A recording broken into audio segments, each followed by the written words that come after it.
Educating, informing, serving. Fact TV, keeping government honest.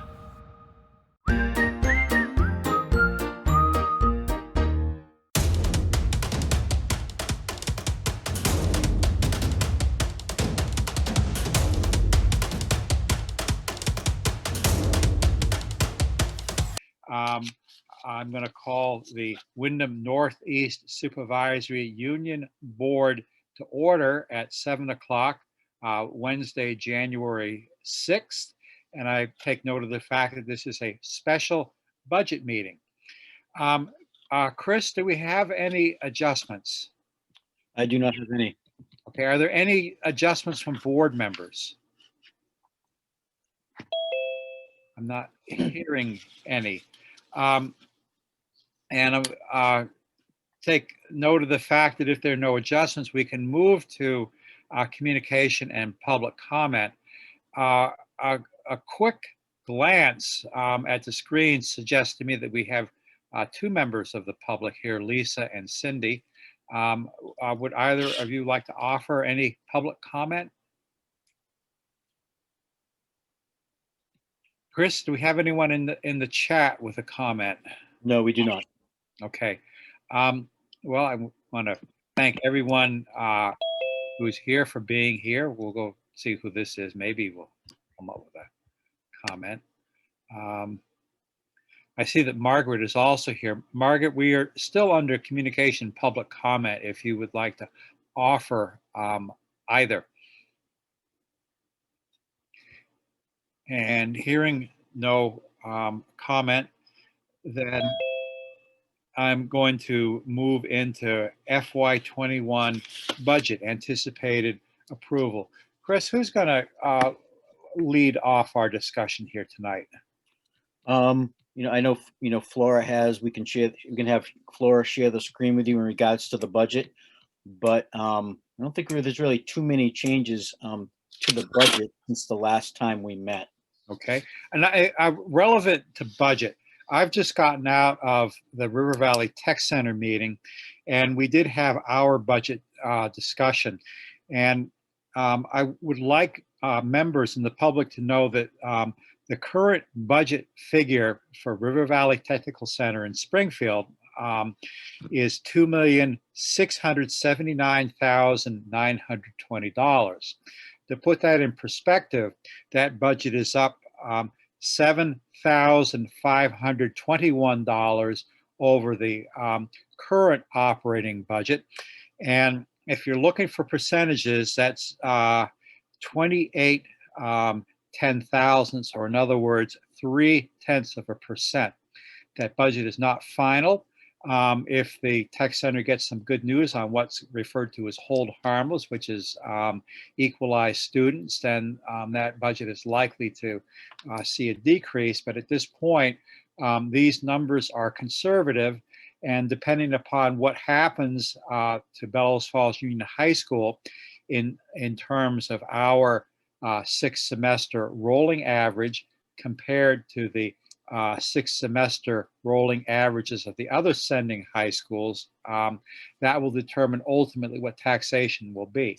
So what I'm saying here in a lot of words is the Tech Center has held the line on its budget, and ultimately what it will cost our taxpayers, and this is a budget which is entirely separate from either your local elementary school budget or from the Bellows Falls Union High School budget. But what that figure is will be determined by our assessment relative to everybody else's assessment. But I think that's pretty good budget news. So with that lengthy preamble, Flora, if you would like to speak to your budget, I think your board would very much like to hear you. Sure, thank you. I did forward to you guys an email. I don't know if you just got it from the auditors. That is in response to some of your concerns of how we allocated salaries and lines and why, as well as what already Chris and you, David, had reviewed. But I know other board members wanted some information from others as of why they suggested for us to have a different approach to the budget this year, which it was suggested other years. I just, nobody ever, I guess, took it into consideration. But it was a valid point to the three of us, and I think still it is the best approach. And maybe when you guys read the email from the auditors, you will understand. I did copy it, so maybe I could show it to you guys as why it was recommended. So they feel that it's the best practice when it's managing any budget. Salaries should be allocated into the salary lines, and they go into the details as of why, and as of why as well, they suggest us not putting amounts that are supposed to be allocated to salaries into a contingency line. It is just the best approach for negotiations overall. Okay, thank Okay. you, Flora. The board has queried if they would like to have more details of the RHR Smith letter. Is there an interest in that? I have only limited vision on this screen, so if there is, I'm going to ask board members to speak up on that. David, what do you mean by more information? Well, Flora has just explained that our auditors, RHR Smith, believe that what we refer to as contingency should be listed in the salary lines. Do I have that correctly, Flora? Yes. Okay. So And contingency amounts should be used for different purposes, not for salary and not as a way of negotiation. The amounts that is allocated for salary should be in a budget allocated to a salary line, not a contingency line. okay. And how do the auditors recommend that we carry that contingency then, Flora? So the idea is contingency is all of those extra miscellaneous. For example, an amount that we could have put in a contingency line is if we are gonna, if we didn't create it already, an expense line for COVID. It's something that you're not planning, but that could happen. Or a repair for our building, for example, since the building doesn't belong to us and we rent for it, having an extra amount on the side for those purposes. So it's just all of those extra miscellaneous as an extra amount that is being held for different purposes that are foreseen. But salary wise, it should be budgeted in a salary line. So allocating an amount in a salary line, it does not mean that that is a complete amount for our negotiation as well. It just gives us a little amount to negotiate around, as well as not an exact percentage, because in a salary line, we have different things that we could take into consideration. Not every single employee gets the same salaries as well. We don't know, what each area or department is asking for staff-wise. Maybe it's an increase in staff. So it's not 100% an increase in salaries. It could be an increase in salaries, but not everybody gets the same amount in salaries as well. It could be, we asking for a part-timer or we asking for an extra body. So putting salaries and putting extra monies in a salary line is not a 100% percentage that could be allocated to just a salary negotiation.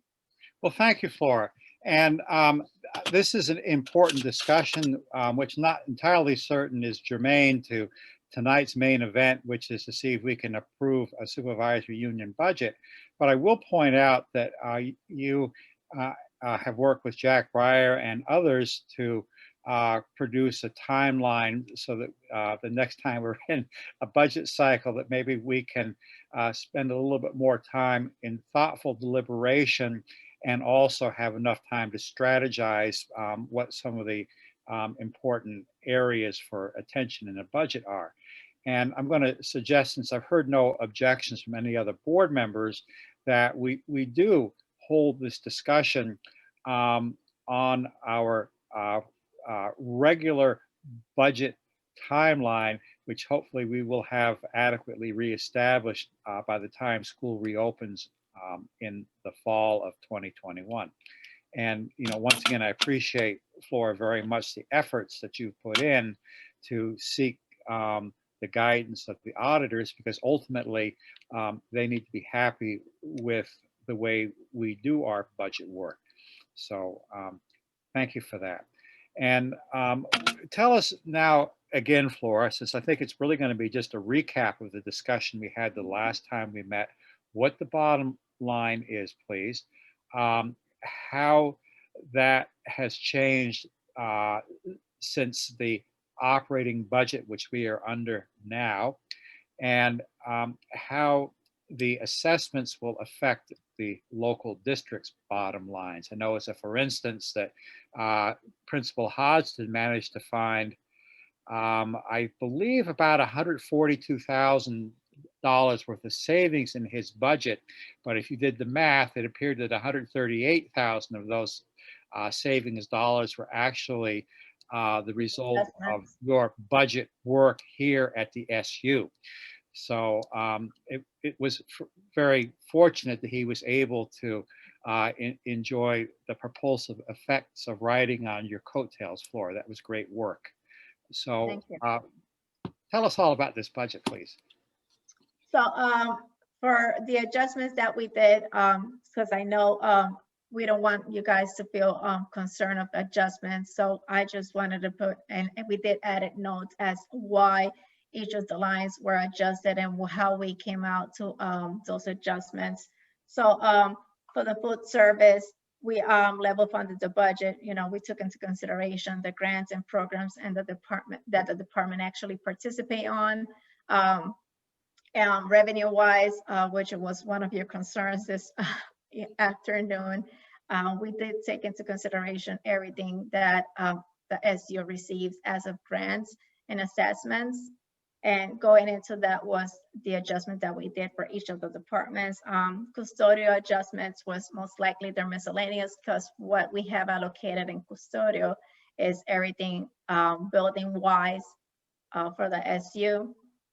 For the board adjustments, we did miscellaneous. One of the biggest adjustments for the board was that you guys did have a big impact having a contingency fund that we actually allocated to each department, each school, instead of just allocating this to the board itself. So that's why you guys see big cut on the board here. Mm-hmm. You know, so you had $182,000 budgeted for last year. This year we have $90,000. That is because of contingency. For transportation, they did have increase in their salary and in their benefits. But overall, as well, transportation, we did merge the regular transportation portion with special ed transportation. We felt that it was just the best approach to have everything transportation together, because assessing wise, it's just the transportation department. Well, I want to stop you right there for a moment. I believe, and I need guidance from administration on this, that we do track special ed transportation separately from regular ed transportation, because there is reimbursement, I believe, at the current time for special ed transportation. Is that correct? Yes, that is correct. And we are still able to disaggregate those numbers so that we can report them and get the reimbursements. That's correct? Correct. Okay, great. Good, Flora, great work. Pray continue. The issue that we found was assessing wise, when we split transportation and special ed transportation, the auditors saw that we were just putting still the money's goals allocated to transportation department, even though bucket wise, we pull it from special ed grant amount for transportation, or we assess it in different portions for the school. So it was just a better approach of having everything budget wise when we manage and consolidate to balance sheets and journal entries to have everything in a single line. One of these issues that we had, like, for example, this afternoon that Brian was contacting me. So she was concerned why she sees, you know, like for FY22 custodial in one line, but in previous years, it seemed that it was separated. So it's the same thing, you know, we are assessing everything together. You know, when we put it in the SU, we do have it separated in different lines. For example, for custodial, you see everything for them. But when we are assessing it to the school does not need to have 31 lines to be assessed on if we are just going to allocate it in one line. So for the SU, I do have everything separated. When it gets assessed to the school, we just assess in one line. It's just a better way of managing our balance sheets and journal entries. Okay, I'm going to ask you, Flora, if you would give us the bottom line on the administration's recommended supervisory union budget for fiscal year 22. The So total. the bottom line for our budget recommendation is $6,210,000, 836. Okay. I'm going to ask if we can get a motion out on the floor on that budget number. And then I would like to open it up for discussion. And I imagine that discussion may include some questions for administration. So I'm going to ask you, Flora, and you, Chris, if I could have the full screen back so I can see my board members.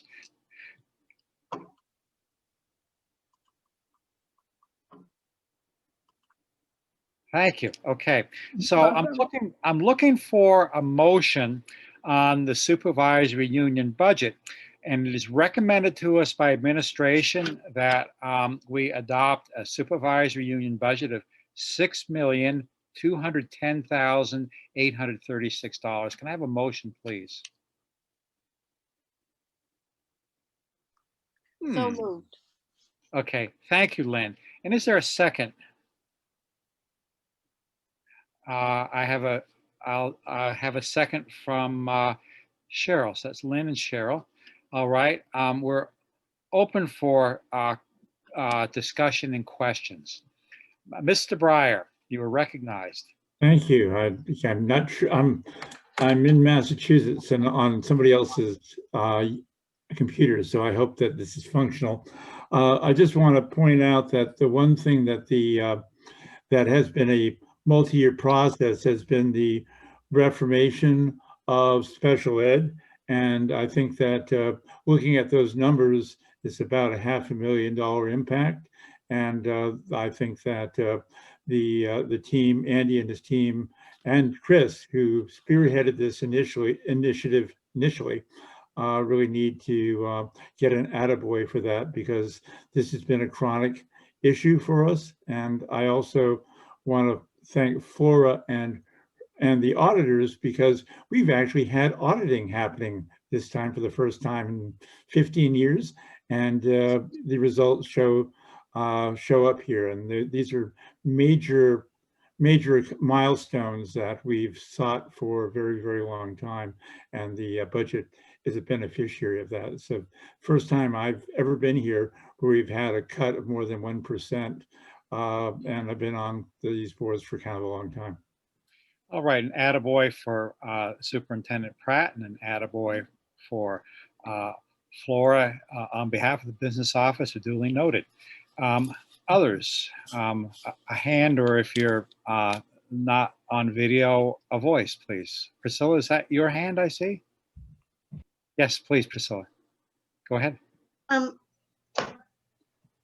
I wanted to comment back on that thing about salaries, because I read it differently than she did.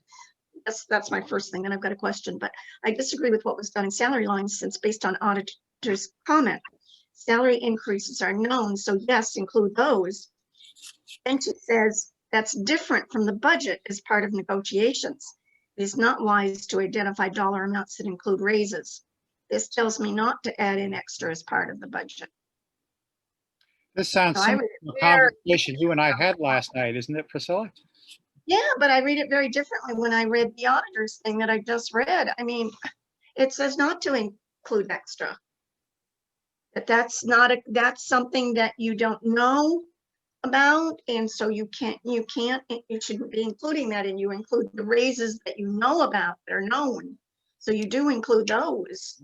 Well, so if I'm a regular step and that kind of thing, then you would include it. Yeah. Maybe I'm reading it wrong. Well, Priscilla, I'll accept your reading. And what I want to say here is that I will accept full responsibility for the way that occurred in this budget cycle. So I explained at the last meeting, we were under a tremendous amount of pressure because of other factors, being specifically turmoil in the business office, as well as trying to get school launched in the during the COVID pandemic. So yes, it wasn't well handled. I'm the responsible party.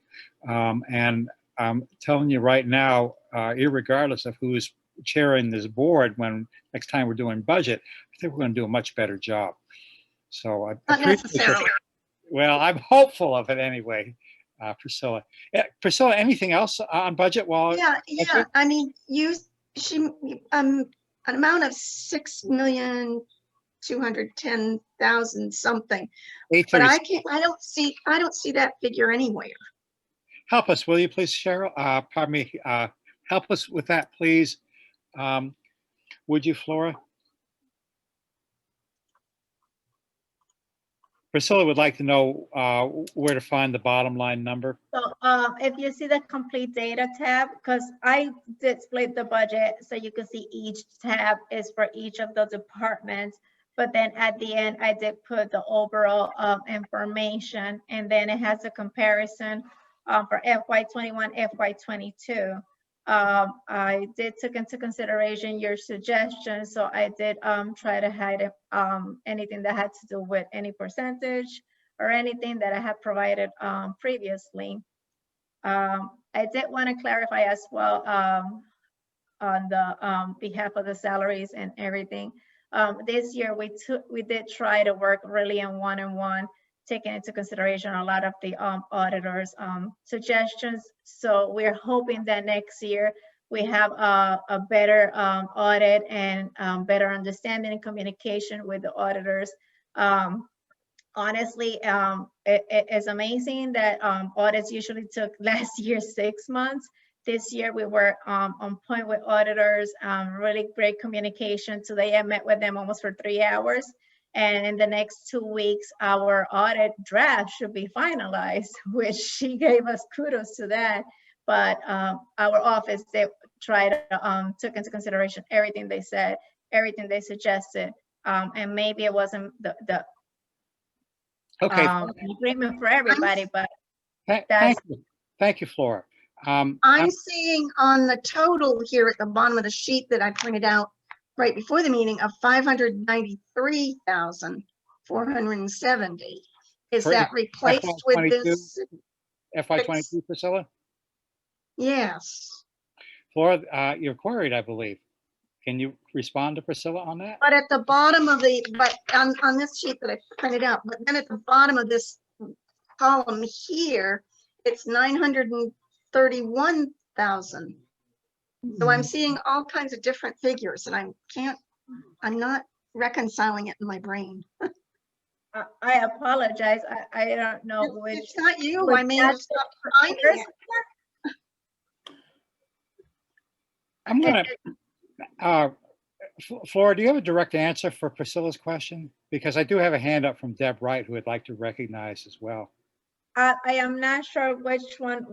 Maybe she's looking at the previous one, because the last one that we've been reviewing is just the one that I have here, which is the same one that I sent out tonight as well.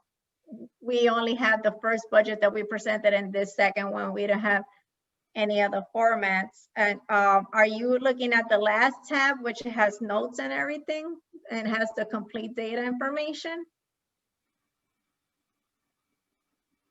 Laura, I don't know. That's why I'm saying I can't seem to find any of the figures that you've got on the board there. I'm finding a sheet that just gives me budget unit and budget account title, the fiscal year actual 21 budget, 22 year-to-date actual, and then the requested base. And at the bottom of that one, it says 931,304. And then in the little box, it gives me 593,470. I'm not seeing any of that stuff that you've got up there.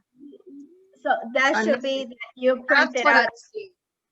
a That's what budget I'm for, seeing. so, yeah, so this means that you printed Wrong out tab. food service. We have each tab for each of the departments. So that tab that you have there, that is on food service. Okay, so I just have the food service. I don't have the rest. Thank you so much for helping me. Yeah, we have like 12 different tabs in the bottom, which is food service, custodians, each tab for each department. And then at the end of all of those ones, we have one that is all the information together. I maybe split it too much. Hey, It's thank my you, fault. Flora. I picked up on it. Sorry. Thank you, Flora. Good question, Priscilla. I think we've got a good answer to that. I had a hand up from Jack Breyer, but I've had a hand up for a while from Deb Wright. So Deb, you were recognized. Yes, thank you. And thank you, Flora, for the stuff that you sent this afternoon. Appreciate getting the letter from the auditors, although I don't agree with the letter. The salaries are not known, salaries are unknown. And putting what I approximate, if I'm incorrect, let me know, 2.5% across the salaries, which also includes increases the benefits. I think that's an inappropriate figure. We have contingency money from FY21 that hasn't been used for salary increases, although negotiating has not completed. So we have no figure to attach to any dollars. I believe that if you're going to attach it to the salary, you're already playing your hand, for one. And number two, I believe that figure should be lower if it's going to be there at all. So I don't agree with 2.5%. The board, I don't know if the boards agree with 2.5%, because as far as I can see, the only thing that got reduced was operating costs, but all salaries across the board, including payrolls and benefits, are all increased, whether it's teachers or support staff. It's way too high. I also want to understand fully, which I didn't really get from you, the full impact of the move to the new location for the SU, which of course will be distributed among all the schools, so we'll all have to pay a piece. And what that total dollar was. You mentioned the custodial, but does that include right now where all of the rent is, the heating, electricity, all the things that are currently being paid for the SU currently, then transitional costs and the moving costs, what we're paying for the new space and all of that. All that's a single ball that's going to go into, that's going to wind up, maybe completed already in FY21. So you might want to say that to me, if indeed that's the case, which has not been indicated yet, because I have never seen any dollars on the new move, nor have I seen anything on the dollars and when that's going to happen. So as far as I'm concerned, I don't know when the actual move is going to occur and what that dollar is and whether we've already paid for it in this current fiscal year. But getting back to my main consent about the motion on the floor, I don't agree with 2.5% in the increases of salaries. I don't agree with the amount of it necessarily being put in the budget because on those lines, because we don't know what that is. And lastly, we already have contingency money in this fiscal year, which has not been paid out, which will be used for increases whenever we get there. And that's it. I disagree with the budget that way because it's built on paying people, but not on operations. We reduced all the operation costs that I can see. Thank you. Thank you, Deb. Jack Breyer. And by the way, can I have the board member screen back here, please? Jack, you're recognized. Hi, I appreciate the issue that Deb has raised. It comes up every time we do these things. It's one of the reasons why it's ideal to have budgets, not budgets, negotiations done before budget cycle starts. The problem is that under state law, we are not allowed to run a deficit. And also under state law, surplus that we achieve in year one doesn't go into the following year, it goes into the year after that, because that's the way these things are written. So we're constant. So the fact that we may have a budget we may be working on a budget surplus for this year doesn't help us at all for next year's budget. It'll help us for the years after budget. And we can't intentionally just zero it out and hope for the best in terms of a contingency. We have a responsibility to have one. Now, it doesn't mean we have to spend it, but we have to signify that we have the money available. This is just like the issue if we're negotiating a new building space, you have to have money allocated for it.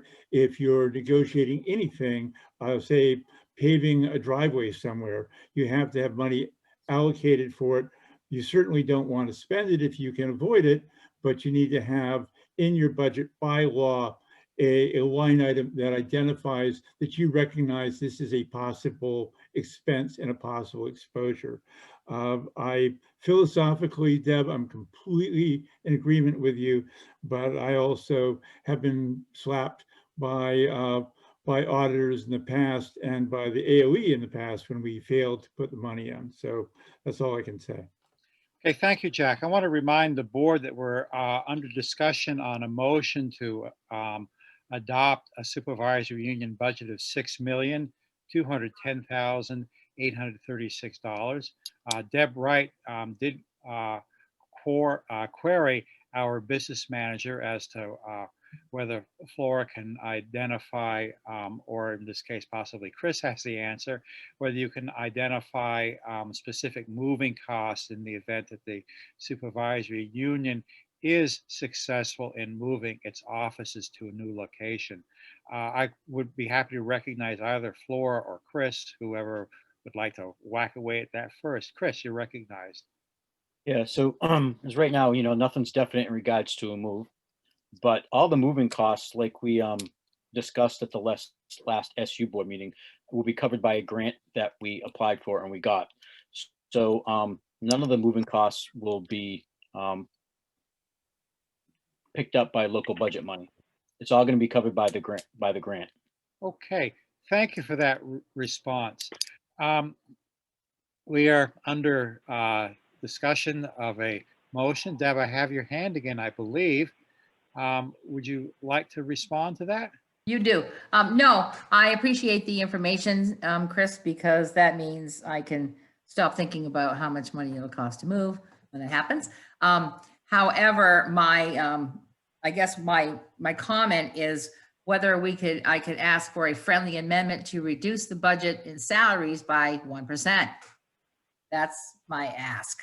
Okay, Deb, I take that to mean that you are offering you're asking for a friendly amendment to reduce the salary line by 1%. Is that correct? That's correct. Okay, now the maker of the original motion is Lynn Morgan. It was seconded by Cheryl. Lynn, would you be willing to entertain Deb's proposed amendment as a friendly amendment? I'm going to take Jack's lead because I don't understand any of this and say no. Okay, all right. So the maker of the motion declines to accept it as a friendly amendment. Deb, would you like to offer it as an amendment? I would like to offer it as a minute, and I would like to know what Jack means by shaking his head no. Well, let me see if we get a second, and we'll get an answer out of Mr. Breyer on that, I hope. Is there a second for Deb's motion? I'll second it for discussion. Okay, I have a second on your amendment from Jessa, Deb. Okay. Thank you, lady and gentlemen who stayed a second. I'm going to ask you, Deb, if you would like to speak to your motion, and I think it'd be entirely appropriate if you want to query Jack Breyer. You could do that as well. He's not obligated to answer you, but he probably will. Right. Understanding the intention of the auditors, which I do. Of course, it goes against the grain of what we've done in many past budgeting cycles, which is to leave it in a contingency where it winds up balled up in a number that's hard to find. And then it's with all the other money for anything that is unknown. And to me, with the negotiations not known, it doesn't seem appropriate. But I understand, again, going back to the auditors, I understand their purpose in doing so. However, I do believe that percentage increase is too high for a single year. And that is my reasoning for, if I can't get rid of it all, as Jack has already pointed out, I would like it reduced. 1% seems to leaving us approximately at 1.5% on those budget lines. I believe that's appropriate. That's my reasoning. And yes, I would like to know what Jack's purpose of shaking his head was. I'm going to, before we ask Jack if he wants to respond, I'm going to ask Flora if she can recalculate that budget line, because of course what we vote is not line item budget, but rather a bottom line of a budget. So that means that Right. we would be voting on a new bottom line. So I understand. Yep. while Flora calculates that, you can query Jack and see if he cares to respond to you. Okay, Jack, how about it? Okay, it was really more a technical objection, Deb. You by saying that cutting the salary line by 1%, that's not the contingency, that's the salary line, which is a different line. I just want to make sure that we're not cutting monies that are going out to pay people that aren't covered by the collective bargaining agreement. And as structured, that's kind of what you were saying. And I didn't think that's what you meant, but I thought we needed to clean up the language. You're specifically asking us to reduce the contingency dollar up 2.5% down to 1%. Is that really what you're asking for? Right, so the salary lines would be reduced by a total value of 1%. Yeah, see, the total salary lines is the problem. Because that's basically saying 1% is a 1% reduction, which is essentially more than I think you're intending to cut here. You really just want to change the contingency from 2.5% to either 1% or 1.5%. To 1.5%, right? Not the entire budget line, not the entire salary line for non-bargaining. Okay. For non-bargaining personnel. You see the problem. I see the confusion. Yes, I do. Okay, Superintendent Pratt. that's why I was blowing it up. Chris Pratt, do you have a hand up? Uh-oh, lost him. Okay. So, Deb, do you wish to redraft your amendment? How to do that without the confusion Jack has just presented? I believe that what you are asking here, and I need some help. I believe what you're asking, Deb, is that we reduce the contingency that we have in the proposed budget for negotiations by 1%. That's correct. That's what I intend. Okay. And so I don't have an objection to that. Okay, good. All right. And Jesse, you will accept that redrafting of the amendment? I will, since it's a discussion thing, yes. Okay, great. All right. And Flora, I realize that we're not giving you much time to scramble here, but are you able to calculate a new bottom line based on Deb's amendment so we would have an understanding of what we would actually be voting on? So if Deb is saying that she will want to adjust the budget for 1%, the cutoff is $62,108.36. So no, that's not it. Sorry, Laura. She just you have a contingency line for salaries. And that contingency line for salaries is the only thing we're discussing here, not the whole budget. Just a contingency line for the salary bump, which is now roughly at 2.5%. If we change that to line for each department, that would just for the bargaining units. And see, one of my concerns is that that's awfully granular, and I'm not sure that we can do that easily tonight, which is one of the reasons why I was throwing the flag. No, that will be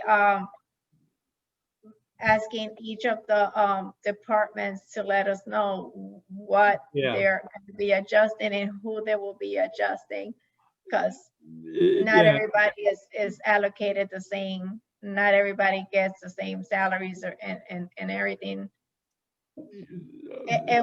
I will have to meet with each individual manager or director of each of the areas to do these adjustments. I And- can't just blindly cut a 1% and because that's an easy formula. So from $382,000, which is food service, just cut a 1% off. Well, but this you is know. only for the union folks, and for the amount that we're the negotiation bolus of contingency money is, I think, what they were looking at. And the problem here is, A, I don't think it's that big. B, it would obligate the individual districts to do the same, which they may or may not be inclined to do. And from a very selfish perspective, my concern is I've got a hard date coming up when this stuff has to get printed in all the town districts, including, I might add, Rockingham Town District.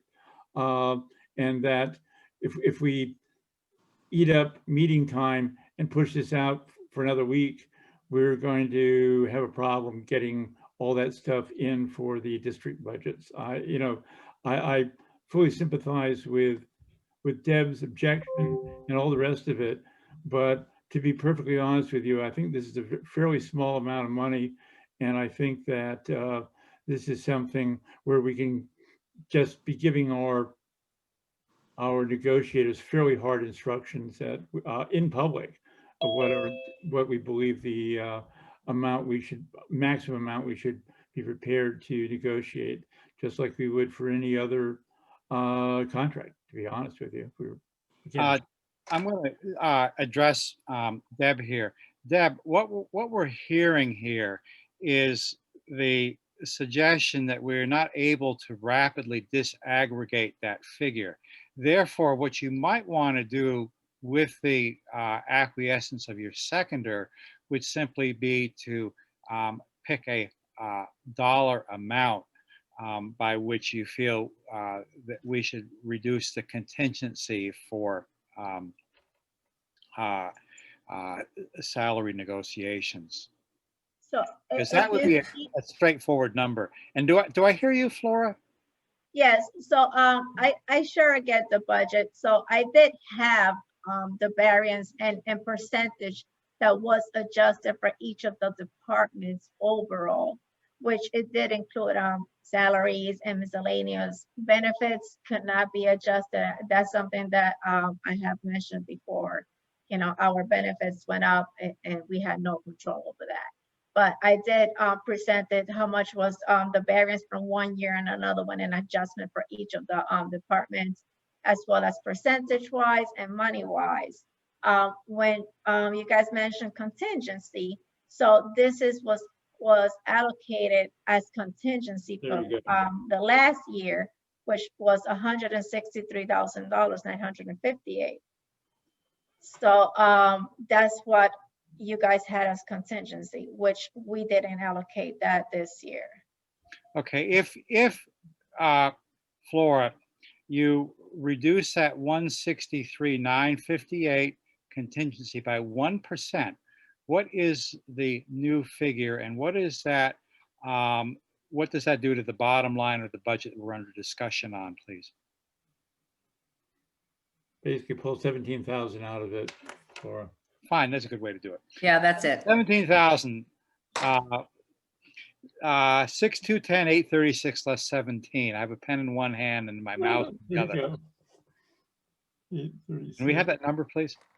3,9. Be 6,193, 836. Okay. What are you taking the 17,000 out of? Because 1% of the total salaries would be 21,267. That is How much the was that? the fiscal year 21 contingency. We're looking for a number that we can plug in for the purposes of Deb's amendment.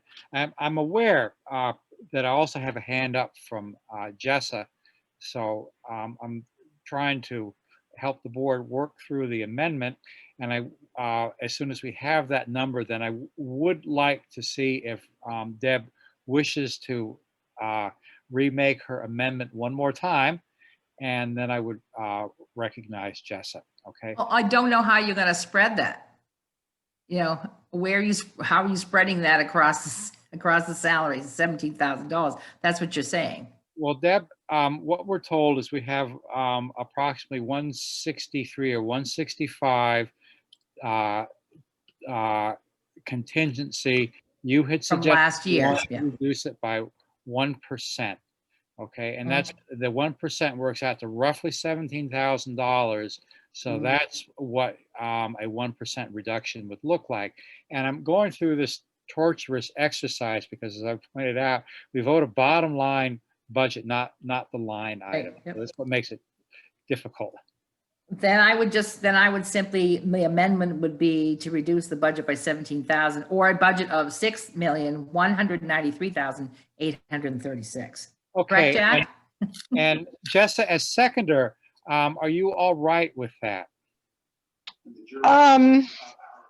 Well, here's my, as board members, I think our job is to either accept or reject the budget presented by administration. I don't think we have line item control of it. We And don't. You're absolutely correct. even if we say cut $17,000 from salaries, they can cut $17,000 anywhere they want and spend it anywhere else they want. Jessa, That's true. you're And I absolutely really correct. think And that's why we're voting a bottom line budget, not a line item budget. therefore, I don't think we should amend the budget as part of the vote for the line item. I think we should reject it and send it back to administration if we want it changed. Jess, I'm going to tell you what the problem here is that you're looking at a hard deadline Oh, I know. after of January 14th to have your articles in. And I'm Westminster voter, but I did attend electronically your select board meeting Monday night. So I have a clear understanding of what the dynamic is that you as a Grafton rep are facing here. And that's why I'm trying to get an SU budget done tonight, even if it's an amended budget, so that you can go back to the Union Elementary and plug in a number into your budget, get your budget approved, and therefore keep your select board and all of your constituents in Grafton reasonably happy because you've delivered your budget timely. And I'm afraid if we send this back to administration, that we're going to have a difficult time in delivering a timely supervisory union budget and then give your board enough time to deliver a timely budget to your select people. Okay, so in that case, yes, I would like Deb to change her amendment to not mention salary or contingency and just approve a number that is $17,000 less than originally stated. Deb Okay. did put that number up there. Would you do it again, please, Deb? Right. So the number is, so to reduce the budget, to approve it at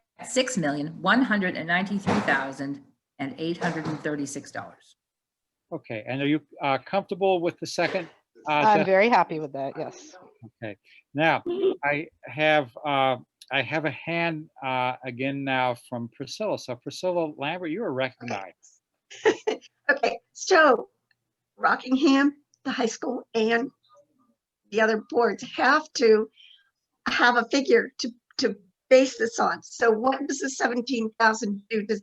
Is it figured out based on a same kind of percentage for each one of those different boards? Is that how it's going to be done?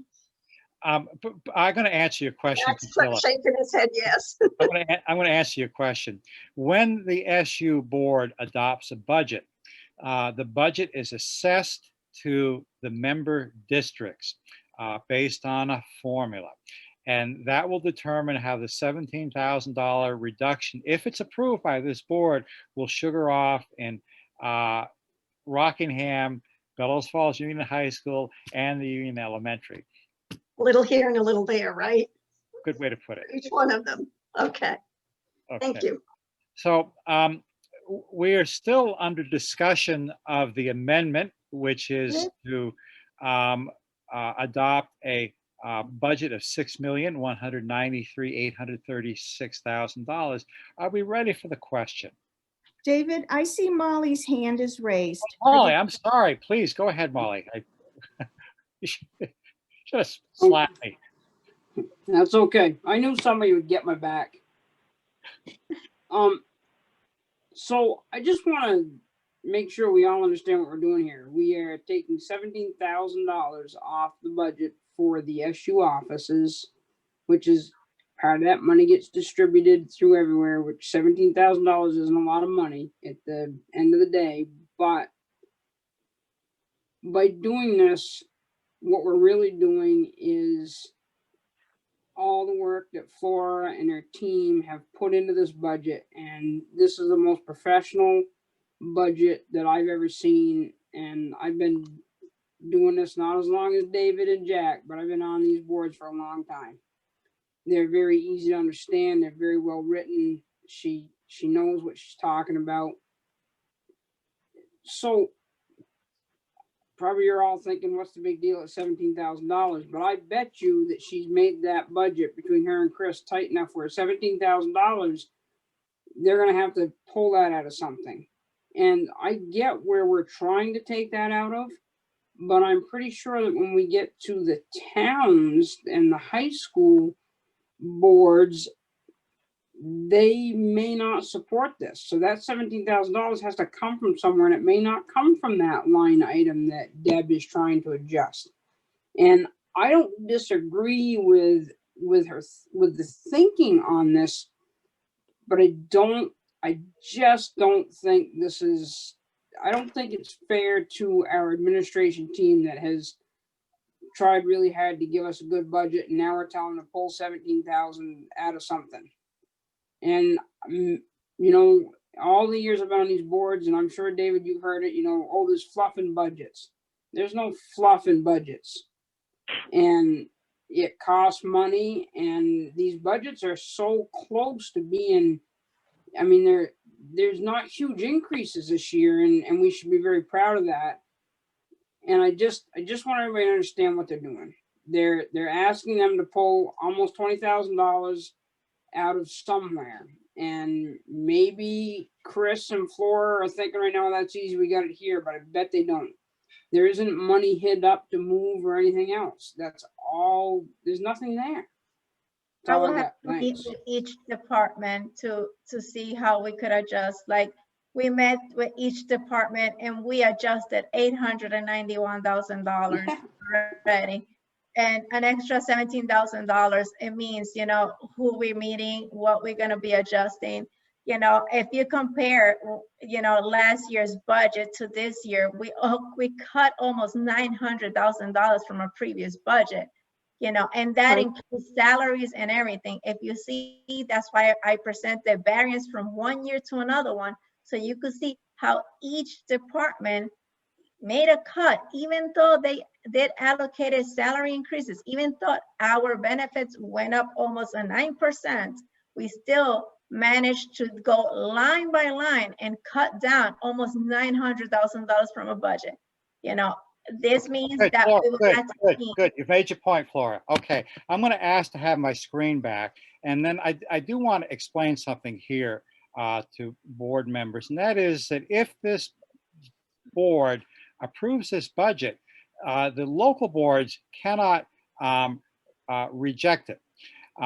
Because it will have been adopted by the supervisory union board, on which all of the boards have representation, and it will therefore be incumbent upon them to meet their obligation for the assessment. So that's the reality. Now, what I want to say are two things. Number one, Deb has asked for this cut because she believes that it's appropriate to take it out of the teacher negotiation salary contingency. That does not mean necessarily that that's where it will come from, but that is Deb's recommendation.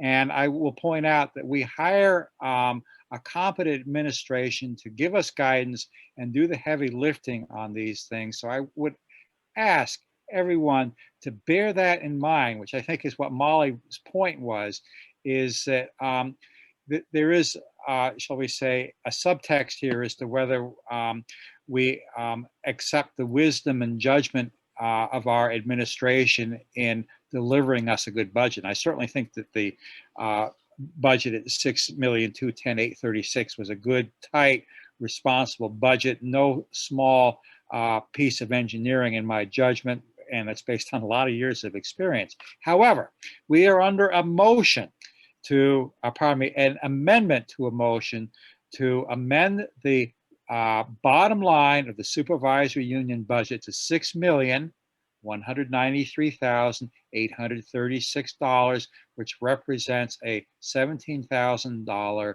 reduction in the budget. David Clark. Stick with me just a moment. David, Stick with me just a I moment. just, yeah, before you call for the vote, which you're about to do, I've actually had my hand up for a very long time. Cheryl, I'm not about to call for the vote. I'm simply trying to review the amendment in the context in which the amendment was made, as well as take note of the concerns of board members. Okay, that's what my purpose is here. I am not going to call the vote till I get a signal from this board that they are ready to vote it out. Now, having said an awful lot and taken up a great deal of this meeting's time yapping, if you would like to be recognized to comment, Cheryl, I would love to hear from you. Thank you. I'm sorry. I thought a while ago you were about to lead to a call for a vote, so I thought I would try to interject, because actually I've had my hand up since before we began discussion on this amendment. I apologize, Cheryl. Sometimes I just miss it if I can't see people. Cheryl, you have become muted. Could you unmute, please? Thank you. I was going, this is just a couple of comments. That one is to echo what Flora was saying. I hadn't heard it until she just did so eloquently, but the fact that this is almost a $900,000 reduction from last year's budget is a big deal.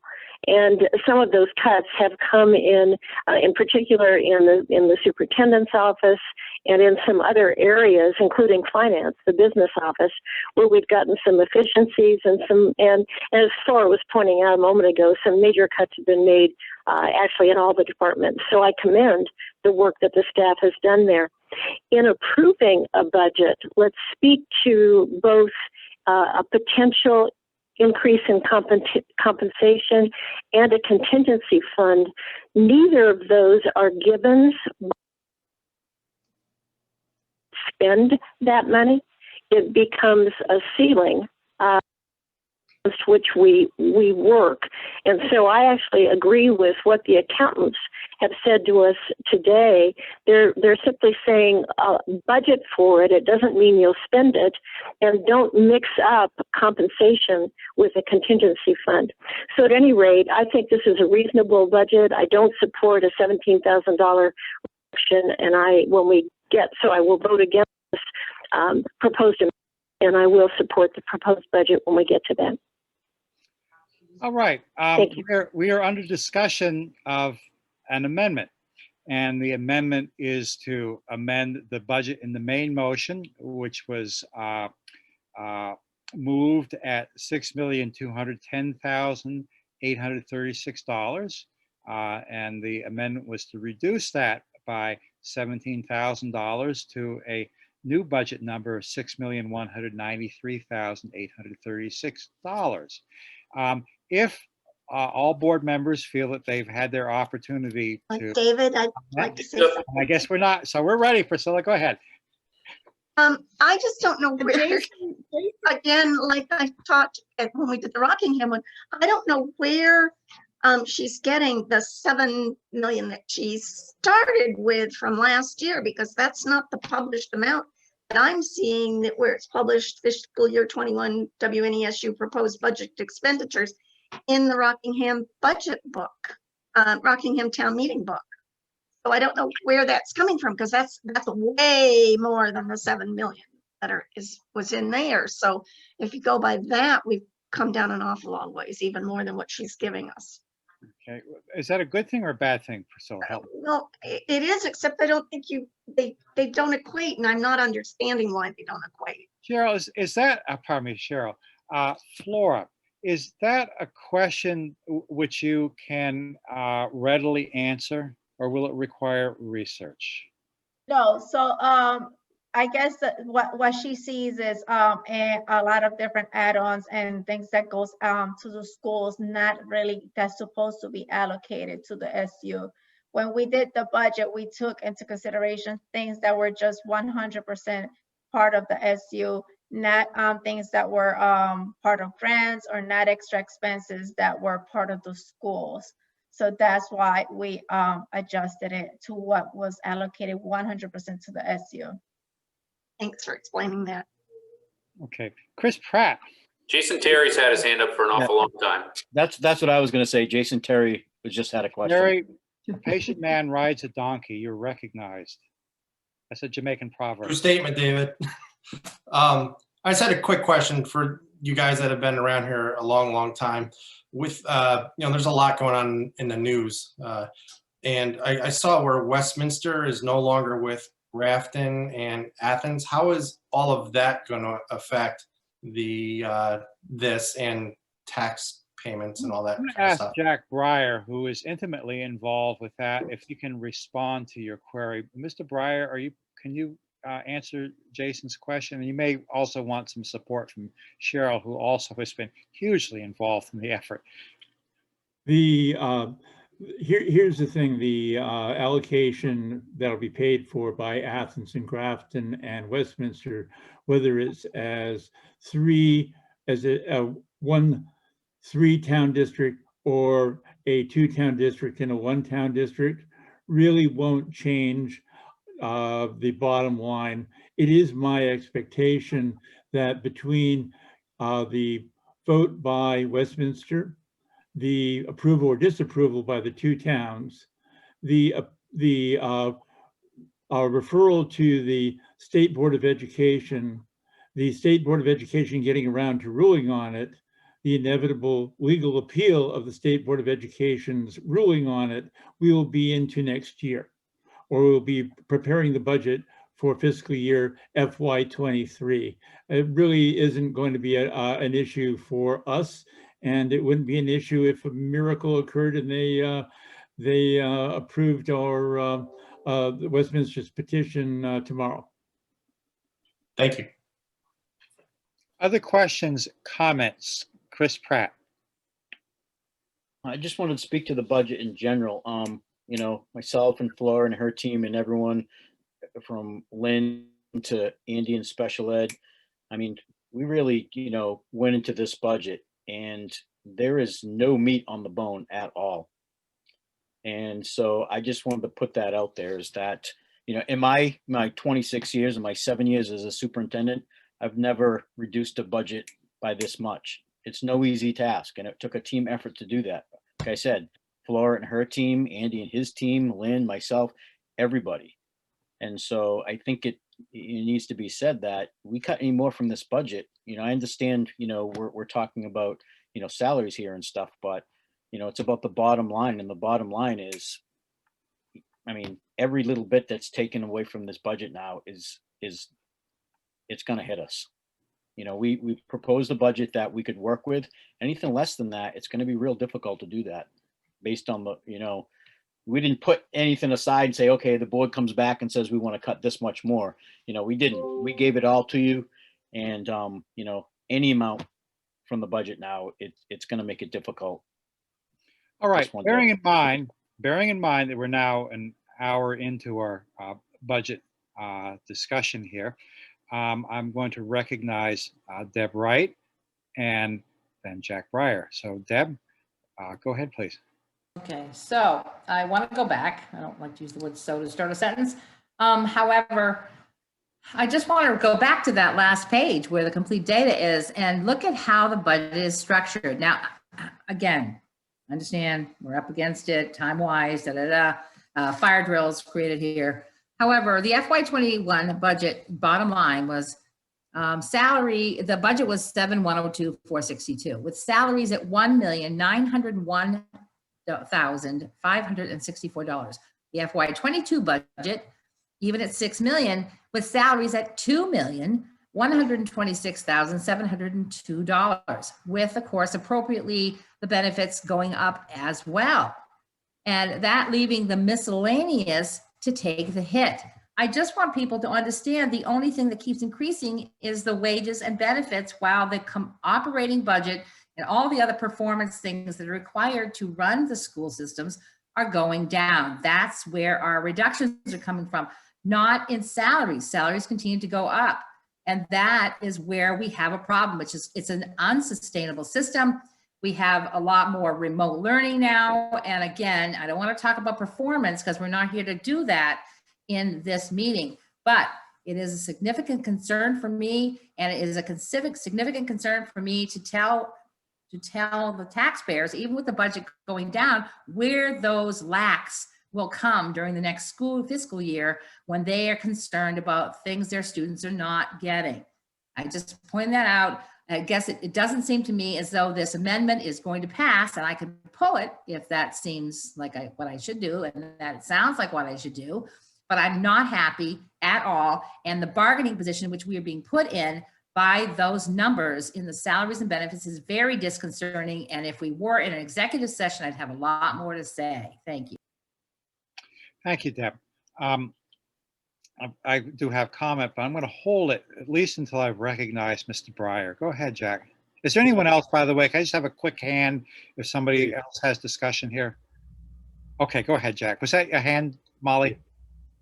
Okay, all right. Go ahead, Jack. Chris makes a real point that before this meeting, my biggest concern was whether or not the offsetting revenues were actually going to be there, and whether or not we were going to get tripped in COVID year, and whether or not we were cutting this so finely that we were inevitably going to commit ourselves to deficit spending. And I was worried about it. I still kind of am. And $17,000 isn't a lot of money, but on the other hand, we really can't be deficit spending because we commit all of our districts to deficit spending. If we do, we are not, as an SU, we can't roll over monies. We don't have those options. The money, the surpluses or deficits go to the districts. And we're essentially going to stick our districts with an unexpected bill if we have a shortfall, and that's not a good idea. You know, Deb, maybe this $17,000 thing is a bad idea. And the more I think about it, the more I'm worried about it. David, I would like to pull my motion. All right. Thank you, Deb. I appreciate your initiating what I think was a pretty useful debate, actually. And I will remind the SU board that we are now back under the main motion, which is to approve a supervisory union operating budget for fiscal year 2023 of $6,210,836. Are we ready for the question? Does the second have to poll too? Oh, that's a great question. Are you willing to relinquish your second, Jessa? Good point. Thanks, Priscilla. I think that if Deb has withdrawn her motion, that the second would have Probably to okay. make the amendment. Yeah. Okay. All right. Okay. So we are back to the main motion, and I presume that everyone has the motion. I am aware of no further discussion, so I'm going to roll call it. Deb Wright. No. Okay. Molly Bannock. Okay, Molly's a yes. Jason Terry. No. Okay, Jason is no. Priscilla Lambert. Yes. Okay. George Smith. Yes. All right. Lynn Morgan. Yes. Cheryl Charles. Yes. Jessa West Clark. I think we lost her, David. Okay. At this point, it stands as 1, 2, 3, 4, 5 yeses and 2 nos. So irregardless of how Jessa votes, the motion does carry. And, you know, once again, thank you for what I think was a model of polite discussion. on a very important topic. Okay, now we've adopted a budget, and we are now down to director's comments. So I'll just go around here. Lynn Morgan. Nothing other than just thank you to everybody for the hard work they've done. Okay, Priscilla Lambert.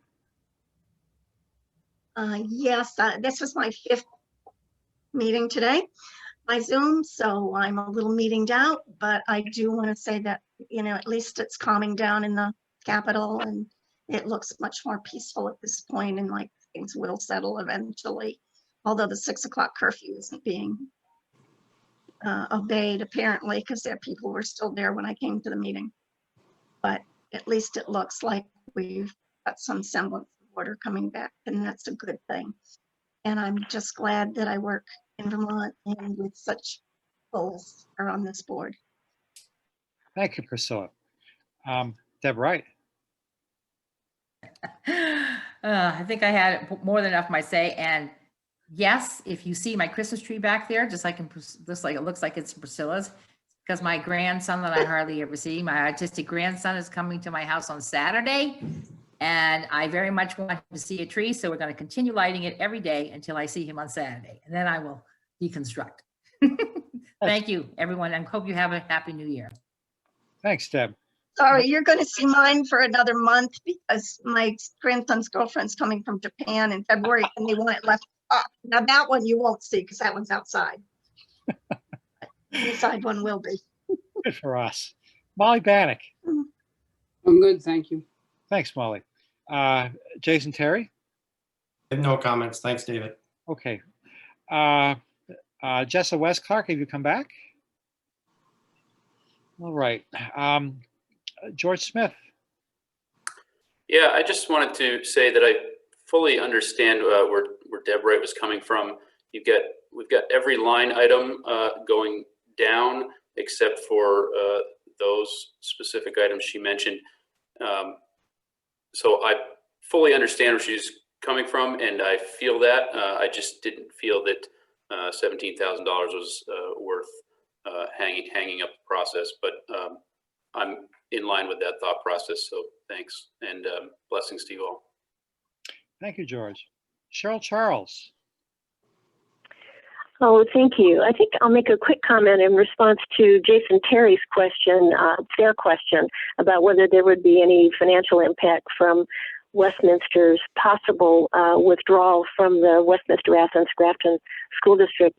And that is to say, as Jack said a few moments ago, this is a long process. What happened yesterday was a vote of the voters in Westminster to withdraw, but next what happens is Athens and Grafton will decide whether they approve that, and if they do, then it goes to the state board. But what's most important about all of this from a supervisory union point of view, from this region's commitment to education, it won't negate our commitment to working with each of the towns. If Westminster becomes an independent town school district again, as it was before, the citizens there and the people who represent Westminster on the board will stay as committed as ever to working with Athens and Grafton and working with Rockingham and working with the high school. And so we welcome that, and we don't think this will have a big impact financially. And to make Jack's point again clear, the assessments will stay the same, and the budgets for Athens, Grafton, and Westminster have been separate and easily kind of discerned ever since we were forcibly merged. So we can tell where the money is, and that continues. So thanks, everybody. It's a pleasure to continue to work with you. Thank you, Cheryl. Well, I have 2 comments. Number one, I want to thank Andy Haas for covering me at ROC board meeting tonight, because Act 173 is a very, very serious threat, both to our ability to deliver a quality education program, and an equally serious threat to our taxpayers, because if Act 173 is sustained, we will be immediately looking for at least $1 million in additional revenue from local taxpayers. And having said that, and once again, thanks, Andy. I really appreciate that. I simply want to note that tonight, Priscilla Lambert gets the gold star for hanging in. And I just going to point out, Priscilla, you'd be making a lot more money making license plates in the state prison than on your board stipend. So once again, thank you very much. Okay. Seeing no other business to come before this meeting, I'm going to declare us adjourned at 8:15. And once again, thank you all.